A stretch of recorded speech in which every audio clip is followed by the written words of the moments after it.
hapon, tanghali, Maynila, Mindanao, sa buong mundo, London, Negros Vlog. Meron po tayo isa ditong interview nga si Manong. Isa po siya, ito ay na-stroke. Hindi ito makapagsalita dahil na-stroke po siya. Amo pa rin siyang pupuntahan para may kung sino yung maawa sa kanya na kailangan din siya ng tulong. Ang iyang hanapbuhay naman ay nagbabagos ng sinlig o sa batong sinlig. Walis tingting kung tawagin. Okay.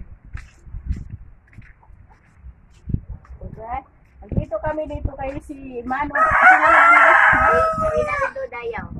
Si Manong Rinaldo ito ay hindi na po siya ito makapagsalita. So sino po yung gusto niyang tumulong sa magbigay nito ng konti dahil ito ay kailangan niya. Ang iyan alang ginagawa sa araw-araw ito ay bagos ng walis tingting o tawagin ko room. Walis tingting po sa araw-araw, ito po yung ginagawa niya dahil ito ay hindi naman siya makapagsalita. Ito na yung trabaho niya at ito ay binibinta niya.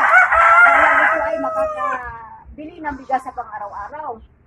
At isa pa, ang kanyang asawa sa trabaho nito,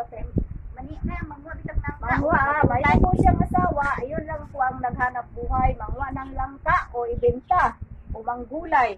Ibenta o ano man kahoy. Ipon po yan ng kahoy dito para lang ibenta. Pero ito si Manong, ito ang hanap buhay din niya. At ito ay yung magtutulong siya sa iyang asawa dahil siya ay di naman makapagsalita. Pero ang iyang asawa ay ito ay nangangahoy lamang o maggulay, mamagol.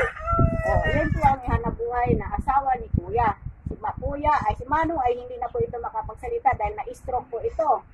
Kung sino po yung gustong tumulong nito kay Manong, kaya nagpasalamat po kami ng marami. Pasensya na po, hindi siya na ako ma-interview at hindi po ito makasagot.